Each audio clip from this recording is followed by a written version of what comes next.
This is a Week in Review program, and one of the big headlines this week was that the Kansas City, Missouri Police Department are now investigating a case in which a 17-year-old boy says his father and stepmother kept him handcuffed and starving in their basement since last fall. Police and a social worker found the teenager Monday handcuffed to a steel pole. The report says the boy was cold and very thin. He reportedly told police he'd been locked up since being removed from school last September, and that he'd only been fed oatmeal ramen noodles and bologna sandwiches. The case comes just months after another Missouri girl was discovered extremely malnourished after being locked in a closet for weeks on end here in Kansas City, Missouri.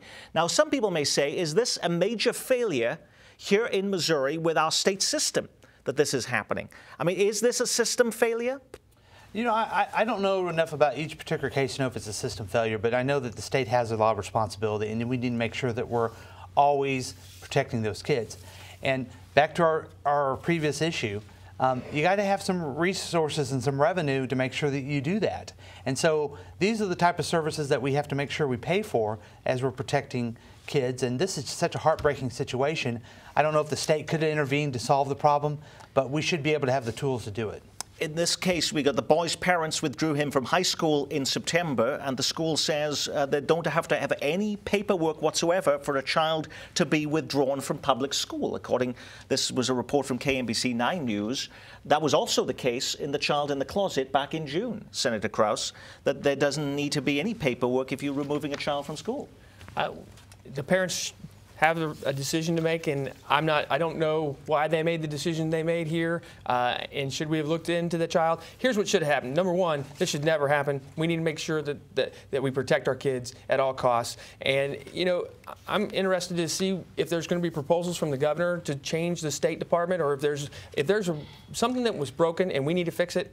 Let us know, and we'll look at it, and we'll get it fixed. Does the state have a responsibility, do you think, in these cases, or is this beyond the purview of state government?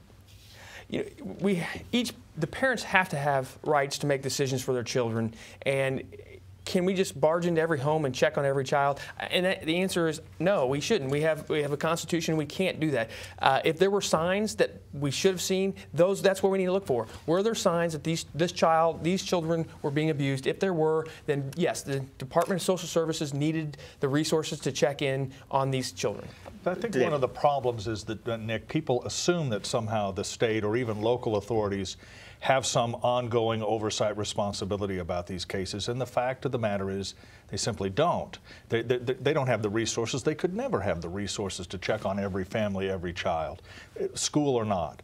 That's why the real responsibility may rest with neighbors, friends, relatives, others who can draw authorities' attention to these incidents and get the proper response. To assume that somehow every home is being inspected is just a bad assumption. And I really appreciate you being on this program to be able to answer some of these questions. Is this the kind of question, though, that you did hear about from your constituents?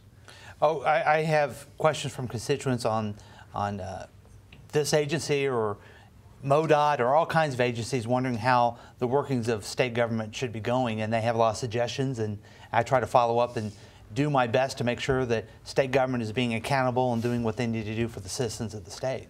Have you heard about these particular cases, Senator Kraus? I haven't heard about the second case. I did hear about the first case. But once again, there's only so much we can do, and there was no suggestion on how we can change the law to improve it. And if there is, like I said, if there is a way to improve the law, let us know. We'll look into it, and we'll file legislation